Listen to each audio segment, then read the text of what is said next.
Well, after 40 years, they did it. This Canuck is now kaput.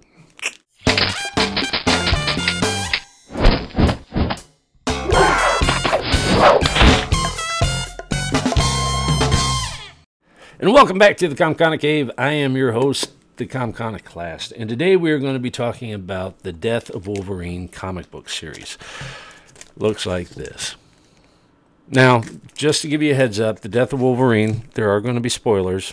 He dies. I thought it was a great illustrated story.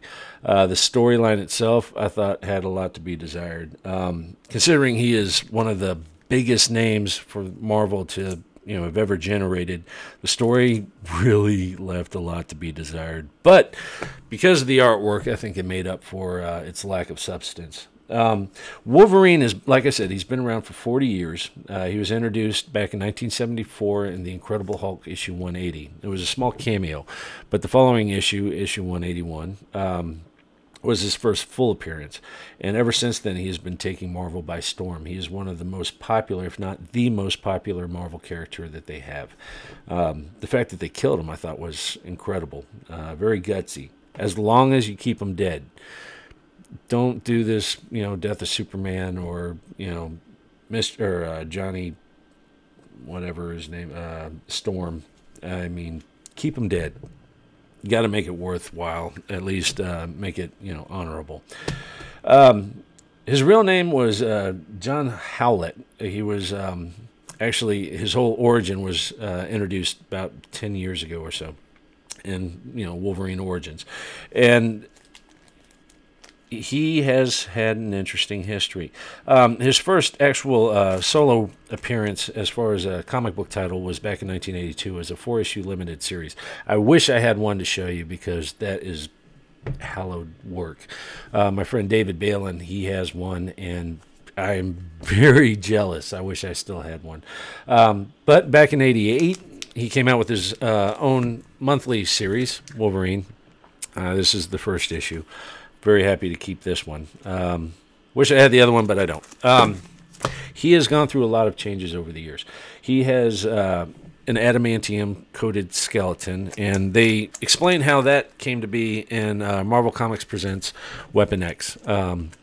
It was a multiple issue, I think it was 12 issues, and explain how he got his adamantium on his bones.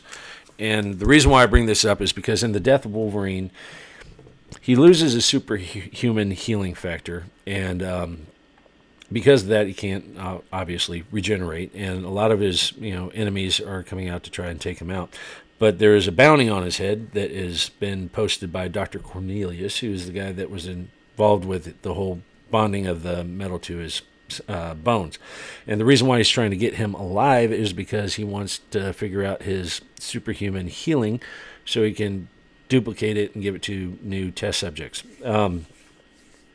They find out, they tussle. He tries to have him killed by a henchman, and Cornelius dies. Wolverine ends up getting covered in molten adamantium, ends up on a rooftop staring at a sunset, and dies encased in metal.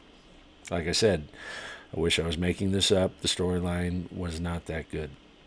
Now, a lot of people thought that because of this, being that adamantium is the strongest metal known to man in the comic universe, there's no way to bring Wolverine back. I have to disagree. And the reason why I say that is because back in, I don't even remember what year it was, but X-Men number 25, it was in the 90s, I'm pretty sure.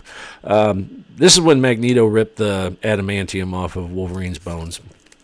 So if he can do that to Wolverine back then, why can't he release him from the adamantium, shell that he's in, and they're able to pull his body out? Okay. After they do that, I mean, who's to say that the lack of oxygen doesn't kill this virus from the micro-universe? And then after he's released, he's able to regenerate into a full-bodied form of his previous self. He's gone through a lot worse, believe it or not. I mean, he was eaten by the Hulk, and that digestive tract is not something you want to go down. That is not something to take lightly. He is, like I said, one of the biggest sellers ever to come out of Marvel. I don't expect them to keep him dead long, but like I said, also make it worthwhile, make it honorable, leave him dead for at least a decade, and build up interest for it. He is a native Canadian. He was born in Alberta, Canada.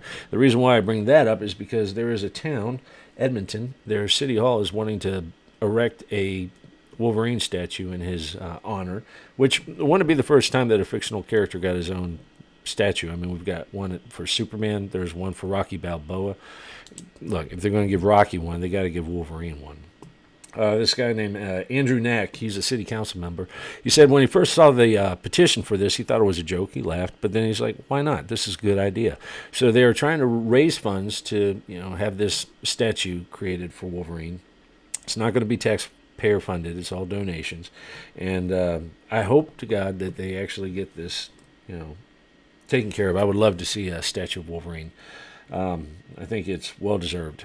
So this was a farewell to Wolverine. You're going to be missed. Wish you were still around, but I know you'll be back. So that's it for this week. If you have any questions, you can leave them in the comment section below. You can reach me at comconocave@gmail.com, or you can reach me on Twitter at Comconocalst. And until next time, take it easy.